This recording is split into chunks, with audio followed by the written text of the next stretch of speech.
5 things that deeply intuitive people do differently. In this video, I'm going to share with you 5 ways that intuitive people navigate the world differently than people who have cut off their intuition.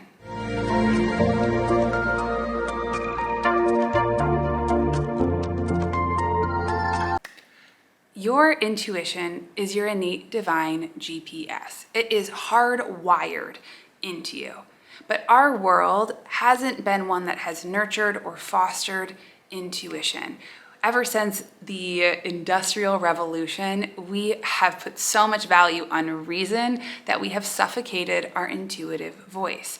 So there are simple ways that intuitive people navigate the world differently than people who don't listen to their gut. So let me introduce myself. Hi, I'm Sonia. I'm a 4th generation intuitive, and I teach you how to plug back into your innate divine GPS, your intuition. And if you're new here, hit subscribe, hit that little bell notification. I release new videos every week. If you're back, welcome back. I'm so grateful that you're here. So enough with housekeeping, let's dive in.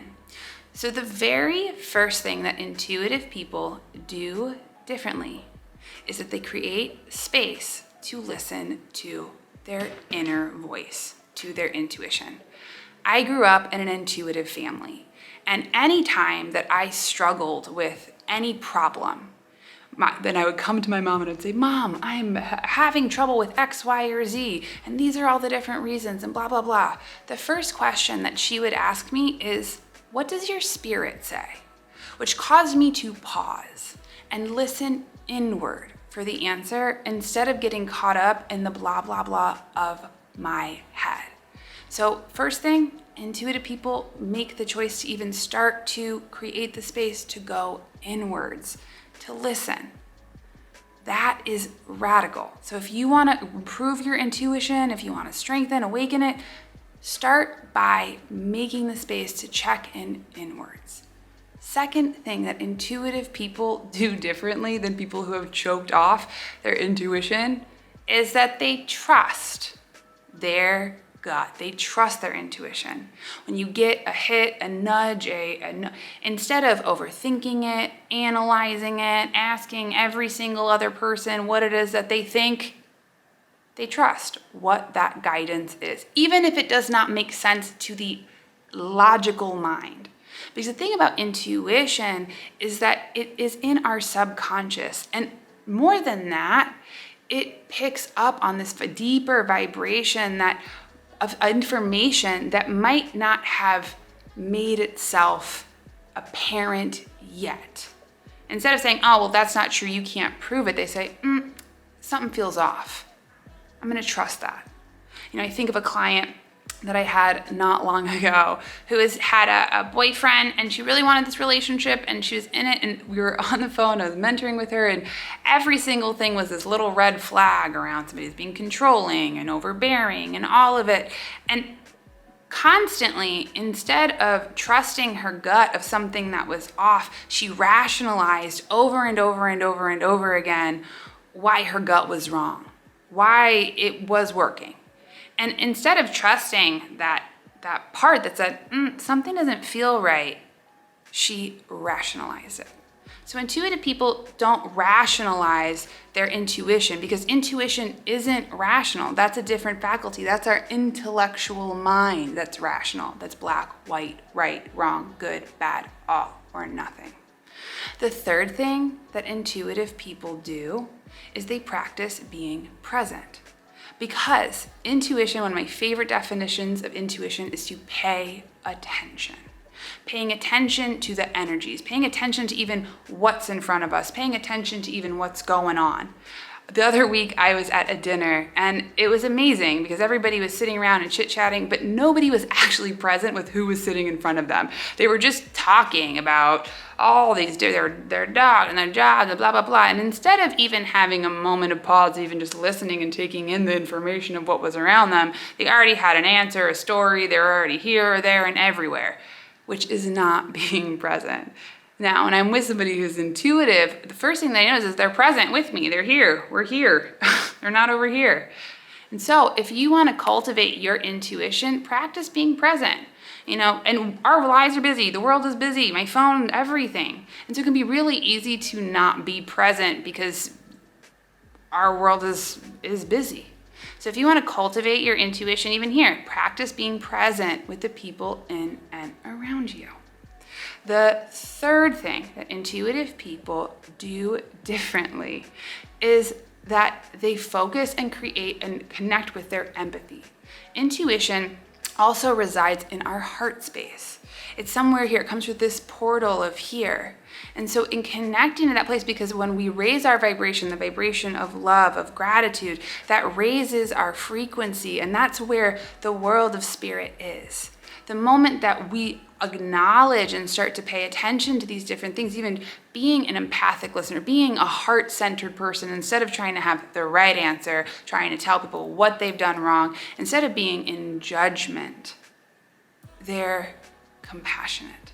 And not only with the people around them, but with themselves. And when we're empathic, when you practice our empathy, when we practice being able to see the spirit of others, see people as they are, see people with their gifts, with their flaws, with their humanness, with all of it, it immediately activates our intuition, activates this portal of listening, and actually helps us to connect with anyone.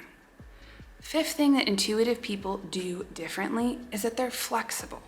That means that they move. They have a certain movement practice, because the thing about intuition is it asks you to make a decision. Intuition will give you a direction. You'll say, should I go for that job? And if your intuition says no, if you don't act on it, if you don't move with it, and you get more and more into overthinking, you become an energetic landfill. And when we are in that space, you are not going to you're going to completely cut off your intuition completely. And 5, the other thing that intuitive people do differently is that they really foster their creativity. And that doesn't mean that they have to be artists, but that they find ways to be creative, to find solution, to find different ways to navigate the world. What I know from doing readings, from doing mentoring, from all of it, oftentimes people come up against a roadblock, or even what somebody else says, hey, you can't do that, that's impossible, X, Y, or Z. And instead of saying, is that true? They stop and they just say, okay, that is what it is, that's true, that's it. And it cuts off any creativity whatsoever. But creativity and intuition are twins because they both require a few different things. One, presence. When we're being creative, we're in a present process, which is a listening faculty when we're in. And then we make decisions by what feels good. If it feels good, I'm going to keep continuing to do that. If it doesn't feel good, I'm going to change directions. And with that allows that, like I said, that certain flexibility to move and flow with life, because life isn't stagnant. Energy isn't stagnant. And if we make ourselves stagnant, if we make life stagnant, then we become stuck. We get stuck in overthinking and black and white and all of it and trying to figure it out. While intuitive people, instead of saying that, they say, oh, anything that shows up is a creative challenge. As my Nana would always say, the situation is critical, but never serious. And what that brings me to is number 5. Intuitive people have a sense of humor, because humor, laughter is the language of God. And the moment that we can laugh and find humor in any situation, whatever, what it does is it breaks up the ego that gets so serious, that gets so attached, that takes ourselves seriously, that takes the world seriously, and disconnects us immediately. When we can find humor and laughter and joy, that is a hallmark of an intuitive person. You can see a few different signatures. Intuitive people have a twinkle in their eye and a smile. And they'll be, like I said, be present with you. And more so, and even just there, intuitive people also consult their intuition. They have a relationship with their spirit and nurture it, whether that's in meditation, whether that's in movement, whether that's in alone time, in journaling, whatever, that is a priority for them in life, because their relationship with their spirit, with their intuitive self, is the foundation of any other relationship in the world. And if we dedicate and have these relationships that are outside of ourselves, whether it's, what other people think or our friends, our family, society, whatever, then you're constantly looking for approval outside of yourself. And intuitive people don't need approval from others, because the only approval that really matters is our own internal approval of what resonates. And last, they trust. They trust their experiences. They trust themselves. And that is the power of intuition. Now, these are just a few different things. There are a lot of different things, but if you want to develop and anchor and foster your own intuition, I would just say first, just decide that you are intuitive. Know that you are. Expect your intuition to work. Be open to intuitive guidance. And when it comes in, trust it and make a decision. That's another one. I know I'm over 5, but that's okay. Intuitive people make decisions because the moment that we make a decision, we put energy from stagnant into action and into flow. So trust your intuitive self, notice your intuitive self, foster your intuitive self, and make it a priority in your life, and notice how everything else changes. So like I said, if you see yourself in any of these, drop me a comment below. Let me know what you think. Check out my last video of the 4 decisions that you need to make to awaken your intuition. And don't forget, head over to my website, soniatully.com. I have free workbooks, meditations, all sorts of stuff to help you instantly tune into your intuition.